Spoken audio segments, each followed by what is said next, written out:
Hey, what's going on, guys? Mike here of Money and Life TV, along with my sidekick Chipper. What's up? Alright guys, I am excited to be here with you guys today as we share the final part of this W4/tax withholding series.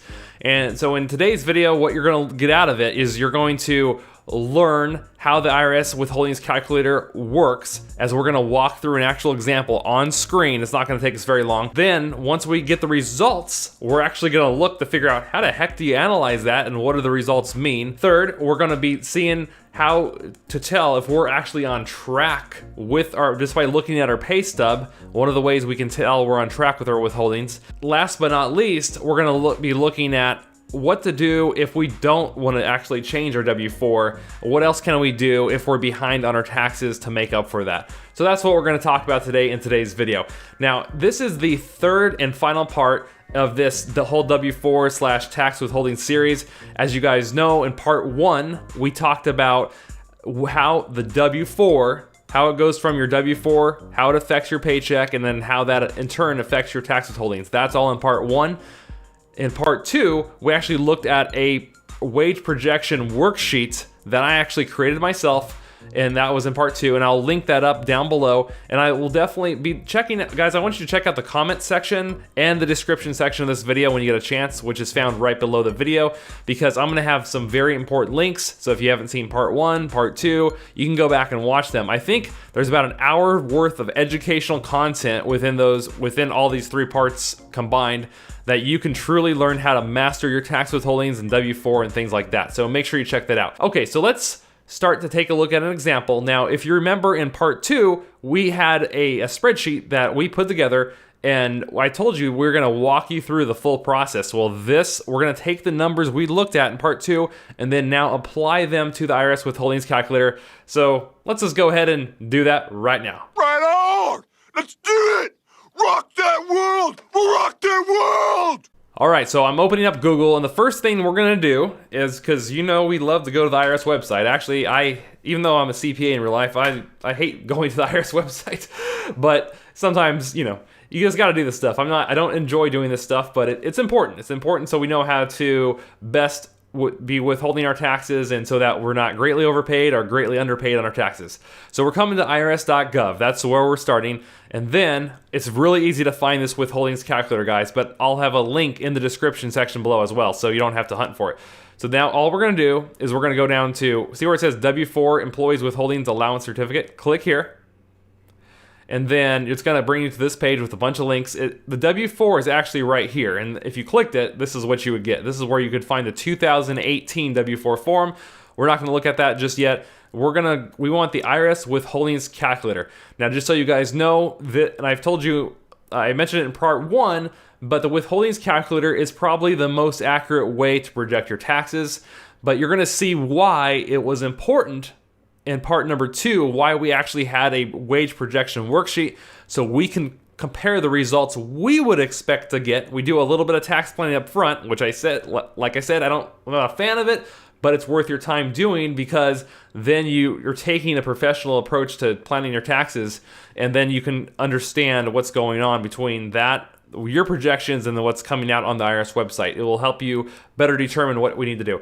So now we're on the IRS Withholdings Calculator webpage. We're gonna scroll down here and see where it says Withholdings Calculator. All we're gonna do is click that.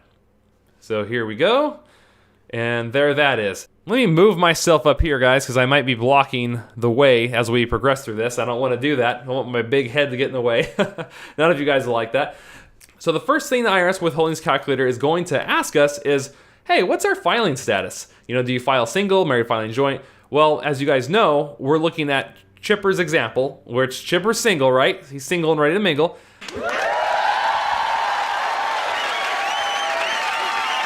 And we're just gonna click single right here.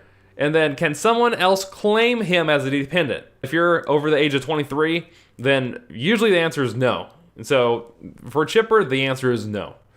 So nobody else can claim him as a dependent. So that's the first two questions. Very simple, very straightforward. So we just click continue. Then this next screen, it's where there's a lot of different inputs and can get a little bit hairier, let's just say, as we're going through this. But just a couple of things I want to point out to you guys. So first of all, it asks us to select the total number of jobs in which we are currently employed in or will be employed. It says enter military, retirement pay, or taxable pensions as initial separate jobs. So if you get pensions and things like that, that's obviously going to affect your taxable income. So that's why they want you to put more than one job here if that's the case. But Chipper just has one job. Just one job. Now, the great part about this, guys, I want you to know, you're like, well, what if I mess this up? What is it? Does anything get, does my information get reported to the IRS when I'm doing this? Absolutely not. You don't have to worry about any of that, guys. What's cool is that you can go through this a million times over. It doesn't save the information, but you can then kind of see, you can play with it, tweak the numbers, you can kind of see how the results will change, and you'll see that at the end of this. But Chipper has one job now, continuing. Then it says, check the box if you held a job this year but are no longer employed at that job. Well, he's still at the job, still employed. Then it says, check the box if you contributed to a tax-deferred retirement plan such as a 401k this year. And yes, Chipper did, so we're going to mark that. In fact, what I learned by doing this, because I didn't actually see that line that we just looked at when I was first going through this, and so when I got to the screen where we enter our wages here in a second, I realized there was no input for the 401k, but so you won't see it unless you check this box, so make sure you check that. And then it says, check the box if you contributed to a cafeteria or other pre-tax plan such as a health insurance this year or something else. And if you guys see how these are links, guys, if you click these, it will give you additional information on what kind of plans they're actually talking about. So that's just an FYI. But some of this stuff I'm actually including direct links to in the description section of the video, so you don't have to worry about it. You can find all this information laid out for you in the description section of this video. Okay, continuing on. Okay, select the number. So he didn't receive any grants or anything like that. So it says select the number of dependents you will claim on your tax return. And Chipper doesn't have any dependents, so we're going to put 0 here. Very simple. This next section now is talking about if a person's 65 years of age or older. Chipper is not 65, not yet. He's not the youngest bird in the nest, but he's not the oldest bird in the nest, if you know what I mean. So we're just going to skip on over that. So after we're past this part, now we're looking at different kinds of tax credits. And this is where it's probably the most complicated area of the withholdings calculator, in my opinion. Because the credits, the tax credits, can be very complicated unless you know how the rules work. But if you're getting the child independent care credit, this is where you would enter that, how many kids you have. It says if you plan to claim the credit, enter an estimate of work-related child independent care expenses. So you would just drop in that estimated amount right there. And as you can see, there's links that you can open up that talk about this kind of stuff, which I'm actually going to copy and paste most of this information directly in the description section of this video, so you don't even have to worry about opening all these up. Okay, it says, note, the calculator will also determine the non-child dependent credit for you based on your total number of dependents and this number of qualifying children. Okay, earned income tax credit. Now, this is actually one of the most complicated tax credits. But if you qualify for it, or if you expect to qualify for it, you would enter the number of qualifying children you have here. Very simple. Chipper doesn't have any qualifying children, so we're going to skip that. And then this one, because there are so many tax credits, and let me prove it to you by clicking this link, these are all the different types of tax credits that are out there that may impact your actual tax situation. Now remember, guys, the more credits you have, the more it's going to reduce your taxable income. Okay, so the more credits you have, the more it's going to reduce your taxable income. So therefore, if your taxable income or tax liability is going down, you probably don't need to withhold as much on your paycheck, which is part of the reason why we're going through this process. But if any of these apply to you, make sure to check it out. List the number of qualifying children you have there. And now let's go ahead and move on. But it says down here, if you claim any of these credits and follow the recommendations at the end of this calculator, the amount of tax withheld from your paychecks will be reduced. This is what exactly I just said. This means that you will receive bigger paychecks throughout the year, and a smaller refund will be when you file your tax return. The summary page at the end of this calculator will show you your expected refund if you have had too much withheld, but it will not reflect any refundable portions of these credits. So guys, they're just telling you straight up front. They're saying if you have all these credits going in your favor, if you qualify for these, hey, guess what? You don't need to withhold as much on your paycheck. You get to keep more of the money you earned, which is fantastic. That's what we want. All right, let's go ahead and continue. And we're actually almost done with this calculator. Now, this is the income and withholding screen. As you can see, this is where we're going to enter our taxable wages. This is where we're going to enter bonuses. We're going to enter our 401k amounts.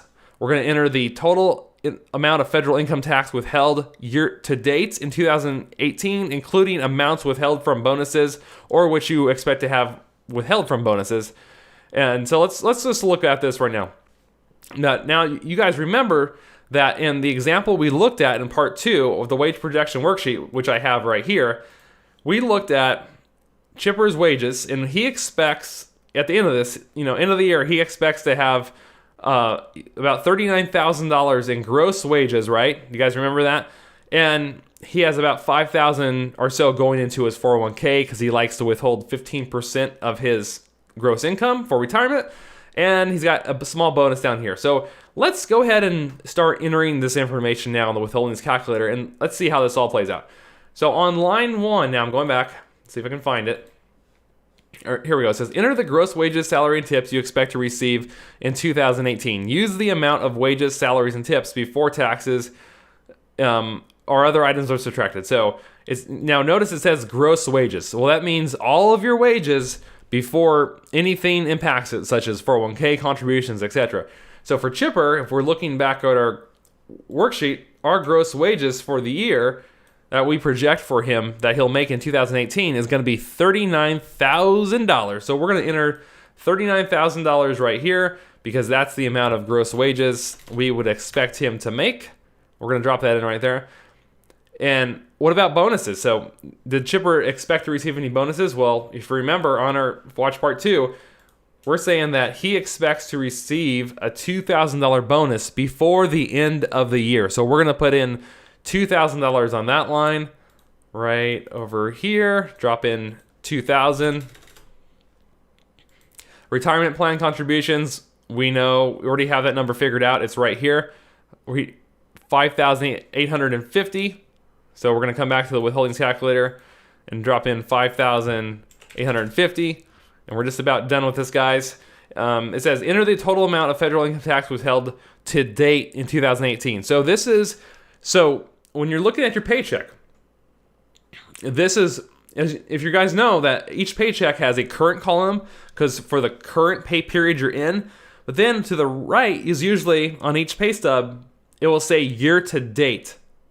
So you want to look at your year-to-date column to determine how much tax has already been withheld for the whole year on whatever pay stub you're looking at when you're trying to do this, okay? So for Chipper year-to-date, we're going to drop in, if we look at our spreadsheet, currently he has $900 of tax withheld on his income.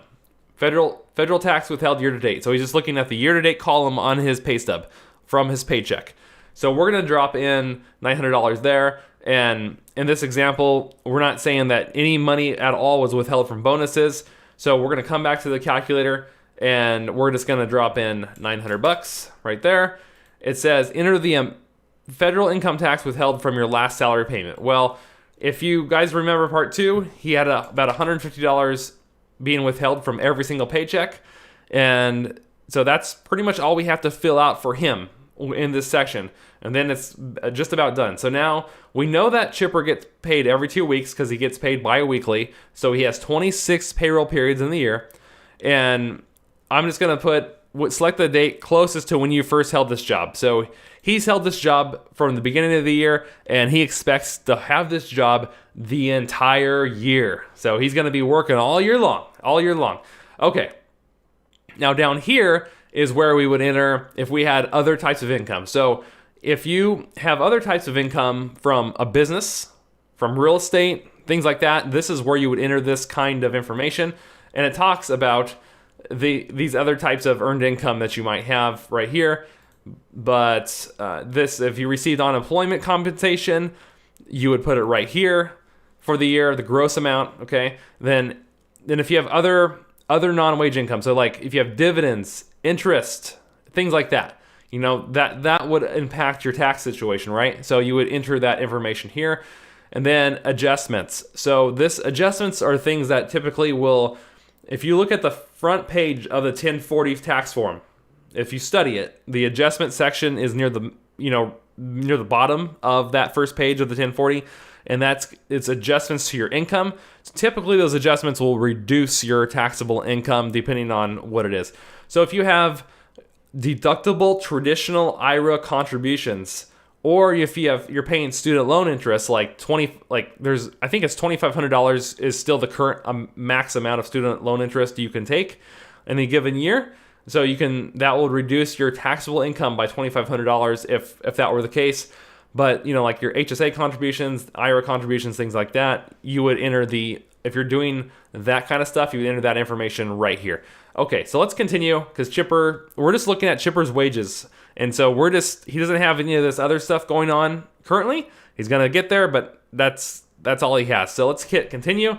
The next screen it's going to take us to is, of course, it's basically asking, do we take the standard deduction or do we itemize? Well, Chipper's pretty simple. So he's not going to be itemizing. So we're not going to do anything on this screen. If we plan to itemize, though, we would enter our real estate taxes, our state income taxes, interest on our home, how many gifts we gave to charity, things like that, or just other itemized deductions we would list here. But we don't have any of that in this example, so we're just going to hit continue, and it's going to spit out our result. Okay, so here we go. Here's the screen here's what the actual results screen looks like on the IRS website. It says, based on this information you previously entered, your anticipated income tax for 2018 is $2,591. If you do not change your current withholding arrangement, you will have $3,300 withheld for 2018, resulting in an overpayment of $709 when you file your tax return. If you want your withholdings to be more closely match your anticipated tax, adjust your withholdings on a new W-form for as follows. And then it gives us recommendations of how to enter that. It would show us it would tell us, for the job you entered, which you have a projected salary of $39,000, which matches our spreadsheet, which is what we expect, we would have one allowance. So basically, on our W-4, we would have one allowance right there. And that's basically, we'd fill this information out, put our name in, put one there, and that would be pretty much it. We would sign and date it and give it to our employer. And then, let's see here, so then it just goes on to talk more about the refund that they're entitled to and so on and so forth. So looking back at this now, let's look at how this compares to our spreadsheet. Now, according to our projections on our spreadsheet, which is now you're going to truly see why we did this, is because, we want to check our inputs versus the outputs here. So we have $39,000 showing up on our spreadsheet. We expected that. There's the gross wages, right? So we see that number there, so that's right. Now we're checking our inputs versus outputs. We have $900 of tax withheld year to date because that's what we said it was, and that matches our spreadsheet. So we've done, like I said, we've done this. We filled this information out beforehand before we go to the IRS website, so that we know our numbers are more accurate, and it helps us make more sense of what the IRS website's showing us. And then, total income earned other than salary, that's our $2,000 bonus that shows up on a spreadsheet that we did, and here, total plans and cafeteria, so that's like for your 401k or any other cafeteria plan deductions you have, be listed right here.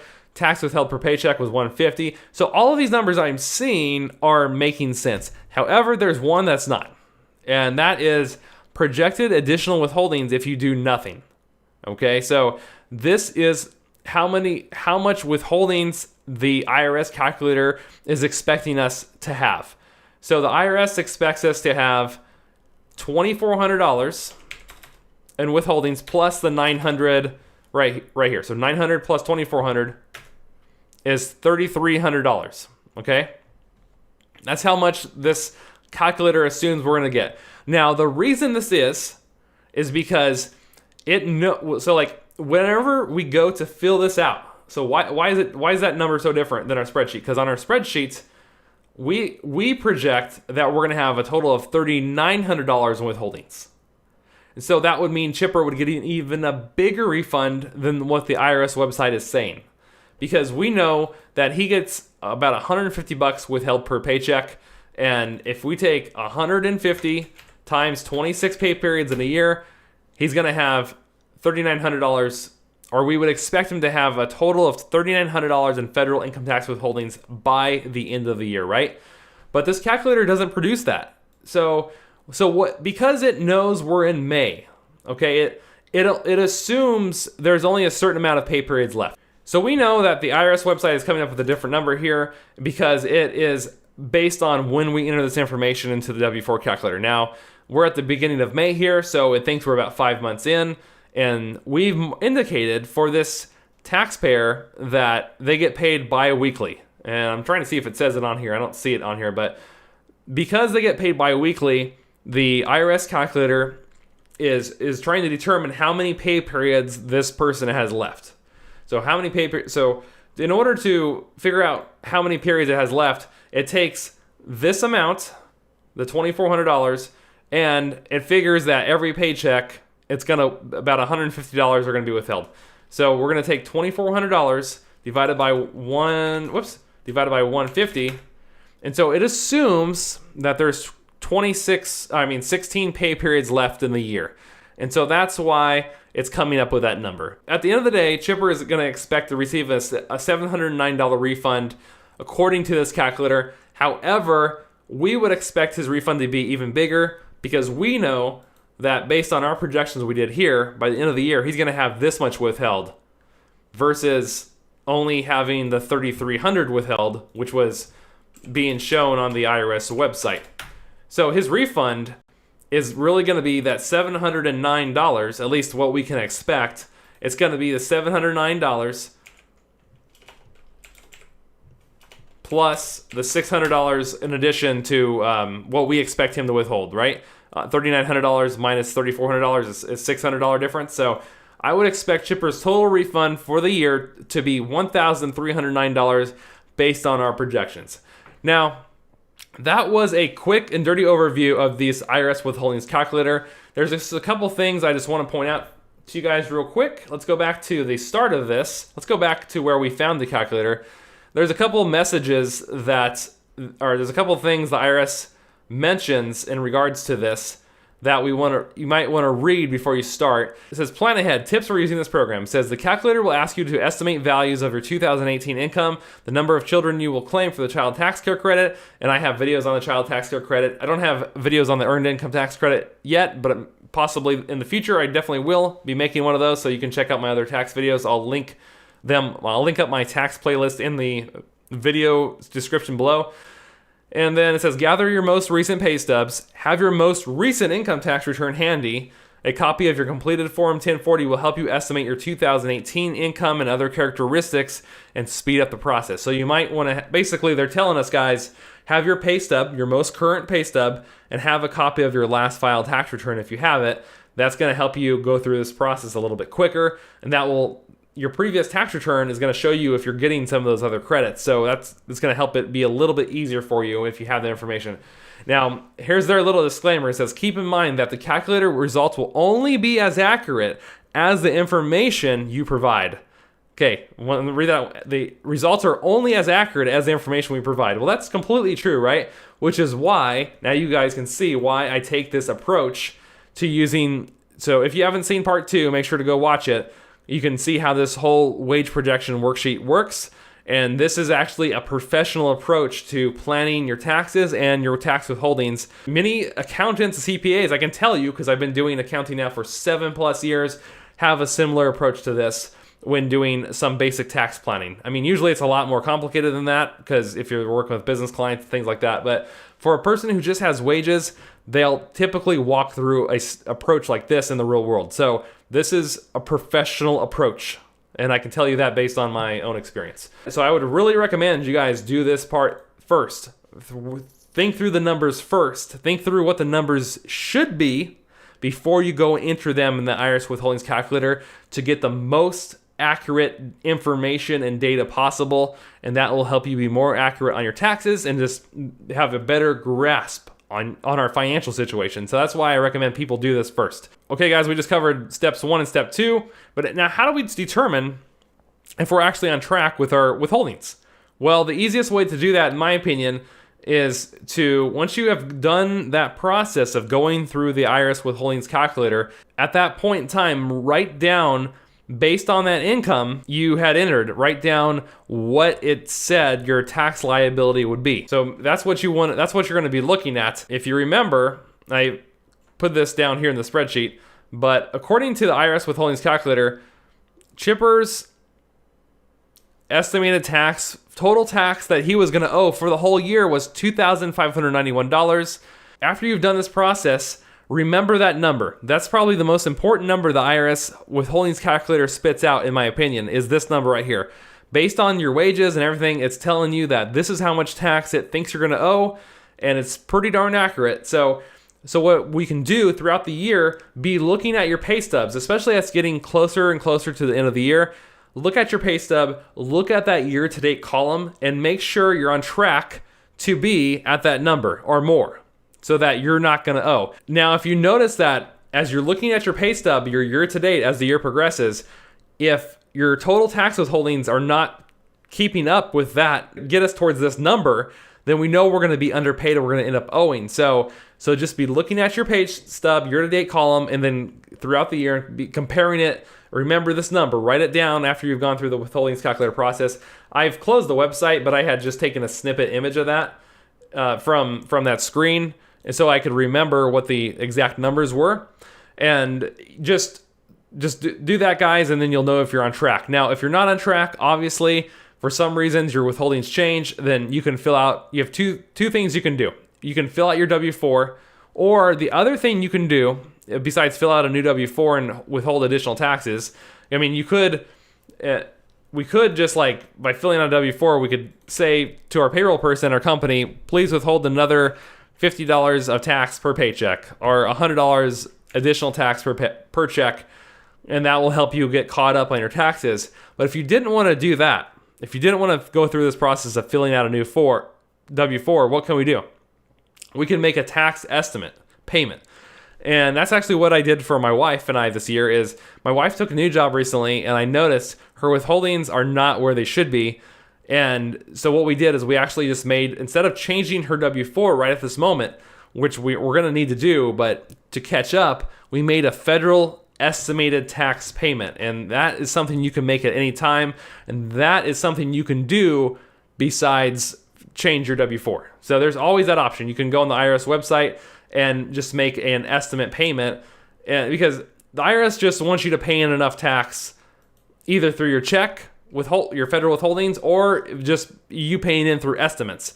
So as long as you've withheld enough, or paid in an estimated tax payment that covers the amount that we thought it should be based on the withholdings calculator, then you're going to be fine. So when you go to file your tax return, you're either going to owe no money or you're going to get a refund, and you're going to be current and not worry about your taxes whatsoever. Because I can tell you, one of the worst things that can happen is for you to have a large tax bill when you don't expect it, when you're not prepared for it, and have to go into debt with the IRS, which is just one of the worst things that can happen. So you do not want them as a creditor. They're the meanest, worst creditor you could ever have. So that's why this stuff is so important, guys.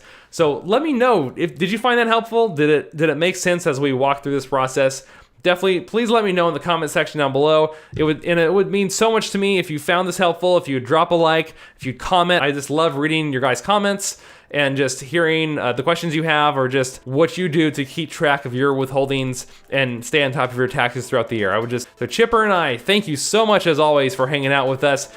Make sure you definitely subscribe to our channel, especially if you want to learn more about finances, more about investing, more about taxes, and subjects like that. We teach subjects that are here to really help you improve your life in those areas usually on a weekly basis. I try to produce one new video per week. This is probably going to be the last tax video I have out for a while. I will have a video coming out on the new business tax law updates later this year, so be looking for that in maybe June or July-ish. Around that time, I will produce a video on that. Thank you so much if you stuck with me through this whole series, part 1, part 2, and part 3 of Dominate Your Taxes. I hope you really found this helpful. And if you guys like it, let me know. If you want to see more videos like this, just let me know, and I can plan to produce more in the future. All right, guys, love you. Have a great week, and I will see you in the next video. Bye, guys.